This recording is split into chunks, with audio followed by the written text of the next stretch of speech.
भारतीय राजनीति में लंबे समय से एक सवाल सबसे बड़ा रहा है।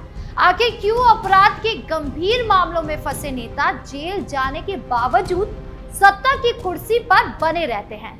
क्यों जनता के सामने वो जन सेवा का मुखौटा लगाकर खड़े रहते हैं, जबकि उनके खिलाफ हत्या, अपहरण, भ्रष्टाचार और महिला उत्पीड़न जैसे गंभीर आरोप दर्ज होते हैं? इसी सवाल का जवाब लेकर केंद्र की मोदी सरकार ने संसद में पेश किया है संविधान संशोधन विधेयक 130। गृह मंत्री अमित शाह ने संसद में इस विधेयक को पेश किया तो विपक्षी दलों में हड़कंप मच गया।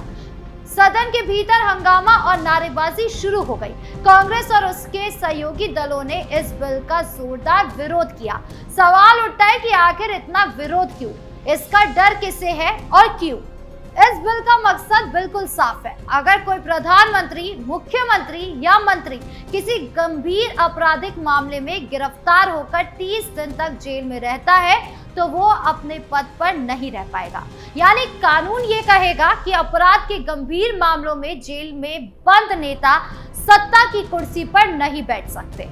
अब तक होता यह था कि नेता जेल भी जाते थे लेकिन मंत्री, मुख्यमंत्री या सांसद की कुर्सी पर बने रहते थे। इससे जनता के सामने गलत संदेश जाता था और राजनीति का अपराधीकरण लगातार बढ़ता गया। आज देश की राजनीति का कड़वा सच ये है कि संसद और विधानसभाओं में बैठे लगभग 46% सांसद और 45% विधायक आपराधिक मामलों में आरोपी हैं। इनमें से भी लगभग 31% सांसद और 29% विधायक गंभीर अपराधों जैसे हत्या, अपहरण, महिलाओं पर अत्याचार, भ्रष्टाचार और घोटाले में फंसे हुए हैं। अगर विधेयक 130 लागू हो गया तो ऐसे नेताओं के लिए राजनीति करना लगभग असंभव हो जाएगा। यही वजह है कि विपक्षी खेमे में बेचैनी फैल गई है। कांग्रेस पार्टी इस बिल का सबसे ज्यादा विरोध कर रही है। वजह साफ है, पार्टी के कई सांसदों और विधायकों पर गंभीर आपराधिक मामले दर्ज है। राहुल गांधी भले ही खुद को सच्चाई और ईमानदारी का पैरोकार बताते हो, लेकिन हकीकत यह है कि उनकी पार्टी के कई नेता ऐसे हैं जो इस बिल के दायरे में आते हैं। कांग्रेस जानती है कि अगर ये कानून पास हो गया तो उनकी राजनीतिक जमीन और कमजोर हो जाएगी। राहुल गांधी खुद इसे तानाशाही बता रहे हैं, जबकि सच्चाई ये है कि ये कानून राजनीति को अपराधियों से मुक्त करने की दिशा में एक बड़ा कदम है। बिहार की राजनीति में इस बिल का सबसे ज्यादा असर आरजेडी पर पड़ सकता है। तेजस्वी यादव खुद चारा घोटाले और भ्रष्टाचार से जुड़े मामले में आरोपी है। अगर इन मामले में उन्हें सजा होती है तो जेल में 30 दिन से ज्यादा रहना पड़ सकता है, तो वो अपने पद से बाहर भी हो जाएंगे। इतना ही नहीं, आरजेडी के कई विधायक और सांसद भी गंभीर मामले में आरोपी हैं। यही कारण है कि आरजेडी इस बिल के खिलाफ खुलकर सामने आई है। विपक्षी नेताओं की लंबी लिस्ट भी है जिन्हें इस बिल से डर लग रहा है। तेजस्वी यादव पर भ्रष्टाचार और घोटाले से जुड़े मामले हैं जिनमें से 7 में से 10 साल तक की सजा हो सकती है। कांग्रेस के अर्जुन सिंह पर हत्या और जमीन कब्जा जैसे मामले दर्ज है जिन्हें उम्र कैद या फांसी तक का प्रावधान है। तेलंगाना के मुख्यमंत्री और कांग्रेस नेता रेवंत रेड्डी पर लगभग 89 आपराधिक केस है जिनमें भ्रष्टाचार, मनी लॉन्ड्रिंग और रिश्वतखोरी शामिल है। इनमें दोषी साबित होने पर 10 साल से लेकर उम्र कैद तक की सजा हो सकती है। झामुमो के कई नेताओं पर खनन घोटाले और मनी लॉन्ड्रिंग के केस हैं जिनमें 7 से 10 साल तक की सजा हो सकती है। वहीं सपा और बसपा के कई पूर्व मंत्री और विधायक महिलाओं से जुड़े अपराध और जमीन कब्जे के मामले में आरोपी हैं जिनमें उम्र कैद तक की सजा संभव है। मोदी सरकार का कॉन्सेप्ट क्लियर है। गृह मंत्री अमित शाह ने संसद में कहा कि इसका मकसद है राजनीति के अपराधीकरण पर रोक लगाना। अब तक होता यह था कि मुख्यमंत्री, मंत्री या सांसद, विधायक गंभीर अपराधों में आरोपी होकर भी जेल से ही पद पर बने रहते थे। जनता को यह गलत संदेश जाता था कि अपराधी पर सत्ता पर बैठे रह सकते हैं। इससे लोकतंत्र की गरिमा को चोट पहुंचती थी।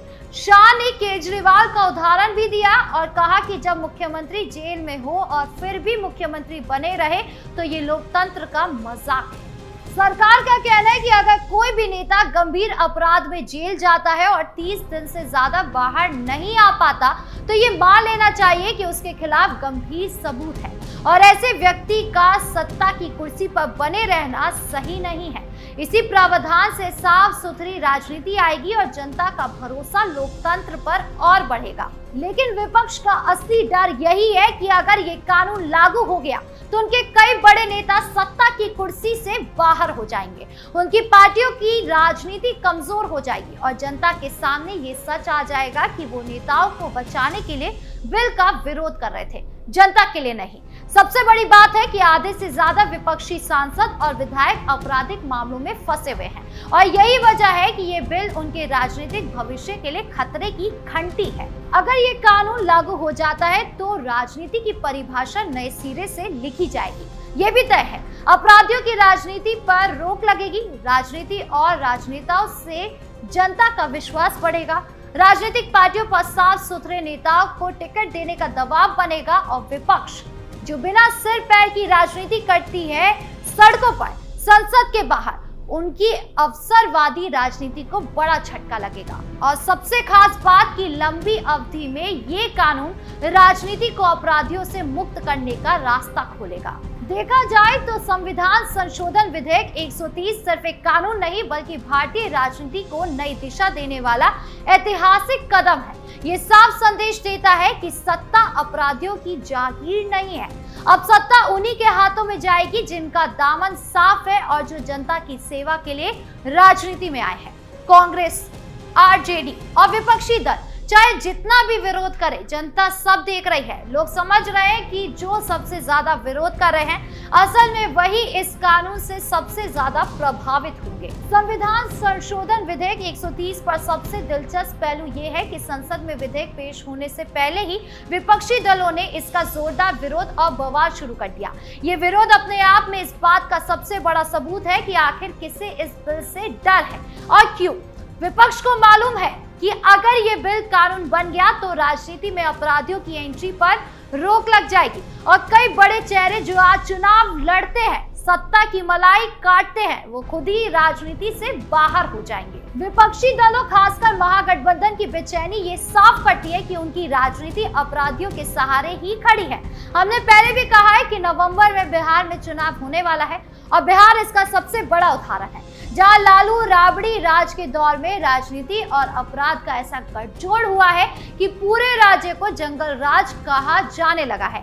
अब वही ताकतें चाहती है कि अपराधियों का राजनीति में दखल कायम रहे ताकि चुनावों में जातीय समीकरण और दबंगई का फायदा उठाया जा सके। दूसरी ओर प्रधानमंत्री नरेंद्र मोदी और एनडीए का स्टैंड बिल्कुल साफ है।